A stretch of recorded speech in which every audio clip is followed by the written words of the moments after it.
بعد الفيديو ده هتبقوا استاذة في اعمال الحلويات، مش هتشتري من بره حاجة تاني ابدا.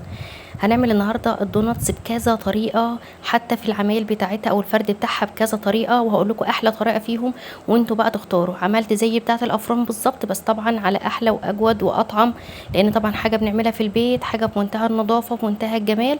كمان شوفوا الميني، يعني زي ميني حته صغننه كده خالص طالعه منها، بصي هشه قدين، هشه وجميله تحفه قوي قوي، دي اللي طالعه من الدوناتس. الحته اللي بتبقى في النص ديت كمان هقولك على كذا طريقه ممكن تعمليها بيها، غير ان انت تحط عليها صوص او اي حاجه، ممكن تعمليها بطريقه تانية. شوفوا قدين كانت هشه وطريه وجميله ناجحه قوي قوي قوي.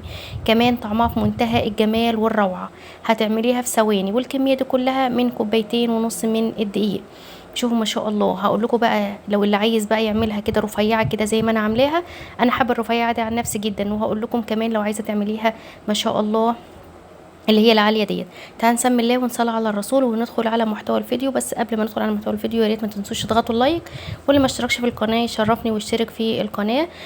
ما تجروش الفيديو، هتستفادوا منه جدا جدا. هقول على تكات بسيطه جدا هتفرق، وكمان هعمل لكم بكذا طريقه، وشوفوا الافضل بالنسبه لكم اعملوه.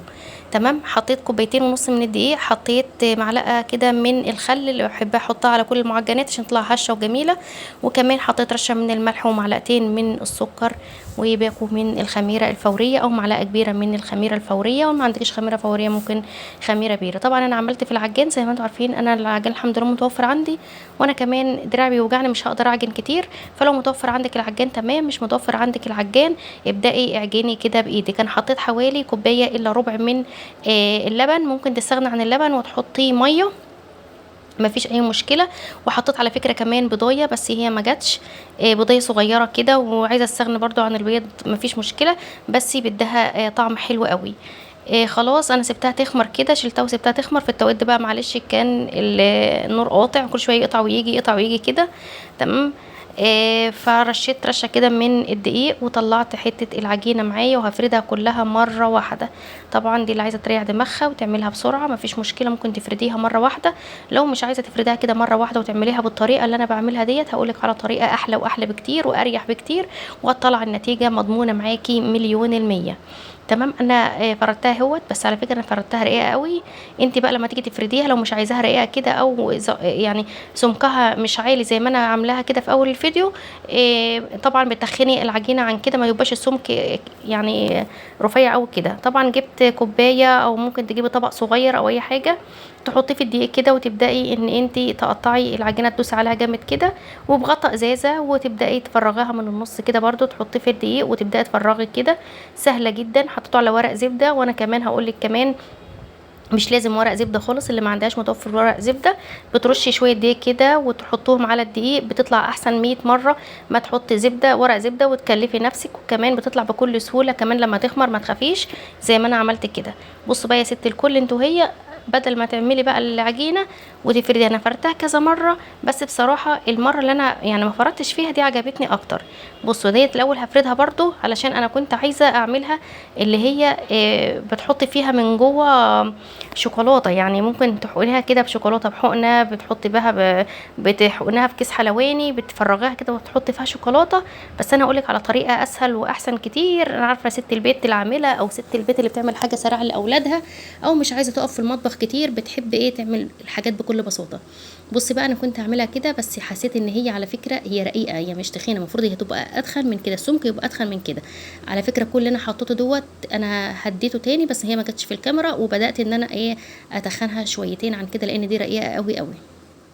ما فيش مشكله اهو. بصوا بقى، دي طريقه تانية. بدل ما تفردي العجينه كلها وتبداي تقطعي كده بكوبايه، او تقطعي بطبق صغير، ممكن تقطعي بقى العجينه كلها لكور زي كده، بس تدخلي العجينه كلها ببعضها كده زي ما انا بعمل كده، عشان تطلع كده من جوه كده مفرغه كده وطريه وجميله، وتبداي تعمليها كور. انا بتكلم لو انت هتعملي العجينه كلها بالطريقه دي براحتك، وتبداي تعمليها زي القرصه كده، بس سمكها يكون تخين كده زي ما حضرتك شايفه كده برضو، زي ما شفت في اول الفيديو، اللي هي التخينه ديت، اللي هي تحسها كده مليانه كده. وبرده بتفرغها كده بنفس غطا البيبسي كده هتطلع معاكي بصي في منتهى الجمال. لسه كمان بنخمرها كمان مره كده حوالي ساعه الا ربع كده او نص ساعه على حسب الجو، لغايه ما شاء الله بتخمر وبتعلى معاكي خالص. جبت كده زيت، وعلى فكره الزيت ده ما بترميش، الزيت ده بعد كده بتستعمليه بيبقى نظيف، وهي اصلا ما بتشربش زيت كتير. وكمان انا عايزه اقولك ان هي بعد ما بتخمر ساعه الا ربع كده بتبداي تحمريها على زيت متوسط الحراره، ما تحطوش على زيت سخن عشان ما تبقاش عجين من جوه، على زيت متوسط الحراره زي ما حضرتك شايفه، ما يكونش بيغلي جامد قوي وما يكونش بارد. تمام. طب خدت لون من تحت، بقلبها كده عشان تاخد اللون من فوق برضو، مفيش اي مشكله. وزي ما انت شايفه كده، ديت اللي انا عملتها هي زي القرصه، ديت اللي انا عملتها فردتها، والتانيه اللي انا هي الكبيره ديت اللي انا عملتها زي القرصه وعملت سمكها تخين. انت ممكن برضو تفرديها وتدخني السمك، مش ترفعيه قوي كده. بس بصراحه يعني الرفيعه دي كانت طعمه قوي قوي قوي، تحسها فيها طراوه كده مع قرمشه كده بسيطه، بصراحه كانت طعمها حلو قوي. بأسف طبعا عن الإضاءة علشان النور بيقطع وبيجي كل شوية. طبعا كان عندي نص قالب شوكولاتة كده، سيحته على بخار مية كده وحطيت عليه معلقة كده من الزيت. وكان عندي جيلوهات موجودة في البيت، أصلا بحب الحاجات دي تبقى موجودة يعني، فلو مش عندك استغنى عنها الموجود. طب أنا لا عندي شوكولاتة ولا عندي جيلوهات ولا عندي الحاجات دي كلها، طب أعملها إزاي وهي سخنة كده؟ طلعيها كده على سكر وقرفة، أو سكر بس اللي ما بيحبش القرفة، وتحطيها على طول، تحطها تغمزها كده في السكر وتعمليها. أما الكور الصغيرة ديت أنا حاطط عليها شوية من الصوصات كده، ممكن تغمزها في شوكولاتة وتطلعيها هتبقى جميله جدا. طب انا مش عايزه اعمل كده، ممكن تعمليها زي ما انا قلت لك كده بالسكر والقرفه سوا ديت، سوا الكبيره او الصغيره زي ما تحبي، المتوفر عندك اعمليه. الاولاد بصراحه طلبوها مني وكانوا عايزين يشتروها من بره. انا بصراحه ما بحبش اشتري حاجه من بره، لان انا واثقه بيبقى نفسهم في الحاجه ومش بتعجبهم وفي الاخر بتترمي وبتتهدر، فحرام. فانا عملتها كده في منتهى اللذاذه والجمال والسرعه. وده عندك الطريقه دي وعندك الطريقه ديت وعندك الرفيعه وعندك اللي هي سمكها عالي، اختاري بقى اللي يعجبك منهم. دوت جيليو اللي هو كريم كراميل، اللي هو الجيليو الكراميل. وفي كمان كان عندي جيليو كده مانجا، حطيت اللي موجود يعني المتاح عندك، التوبنج يعني المتاح حطيه. بدات اعمل اي اشكال كده وخلاص، هو اللي كان متاح عندي ساعتها. انا مش كانت في نيتي بقى ان انا هصور، ولا كان في نيتي، مش كنت جاهزه يعني، اللي موجود عندي طلعته وخلاص، وهم اتراضوا. وكانت طعمها حلو قوي قوي قوي بصراحه، بامانه شكروا فيها جدا جدا. فبجد يعني حاولوا بقدر الامكان تعملوا حاجاتكم في البيت، هتكون انضف مليون مره من ان انتوا تشتروها من بره. وكمان عمرها ما تبقى ربع التكلفه ولا اي حاجه من التكلفه اللي بتجيبوها من بره. اللي بقى وصل معايا لغايه هنا ونسي يحط اللايك، امان عليكم حط اللايك عشان كله يستفيد من الفيديو. وكمان بنزل لكم فيديوهات كده جميله وجديده وكمان بسيطه جدا جدا عشان اللي يحب يعمل اي حاجه. دي بقى بصوا بقى اللي انا حمرتها، اللي انا ما فتحتهاش من النص. انت بقى ممكن بقى لو عندك كيس حلواني بتروحي جايه فاتحاه بالراحه كده وحاطه الشوكولاته في كيس الحلواني، وتبداي تحطي بوز الكيس الحلواني من جوه وتفضي الشوكولاته. بس انا بقول لكم بقى يعني ما فيش احسن من البساطه. انا الكيس الحلواني ما كانش متوفر، وزي ما قلت لكم مش كنت عامله حسابي. اقول لكم على فكره حلوه كمان قوي، ممكن تفتحوها كده وتحشوها جبنه على فكره وتدوها للولاد في المدارس في منتهى الروعه، مش لازم شوكولاته.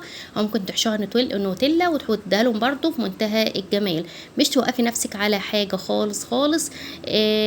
بصوا بقى انا عايزه اقول لكم بقى هشه وطريه جميله. انا عايزه اقول لكم المقفوله دي كمان يمكن احسن من الدوناتس دي كلها المفتوحه، بجد جميله جدا. بس طبعا الاولاد بيحبوا الشكل وبيحبوا كده ايه الحاجات اللي بتفرح كده، واحنا عايزين نفرحهم. وكمان ممكن تحط معاهم وهم رايحين المدرسه في اللانش بوكس كمان جنب سندوتشات كده، حاجه حلوه بدل ما يشتروا حاجه حلوه من بره وشيبسيات والحاجات اللي هي بتتعبهم دي.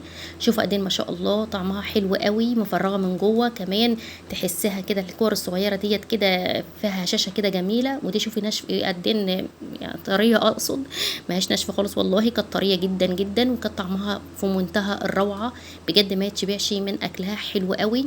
كمان اللي كانت رفيعه هي تشوف ما شاء الله قلبها كده فاضي كده من جوه، تحس ان هي طريه برضو وجميله جدا، فيها سنه نشفان بس من بره، مش دي اللي هي الرفيعه الدوناتس الرفيعه، بس في منتهى الجمال. اشوفكم في فيديو جديد مع الف سلامه.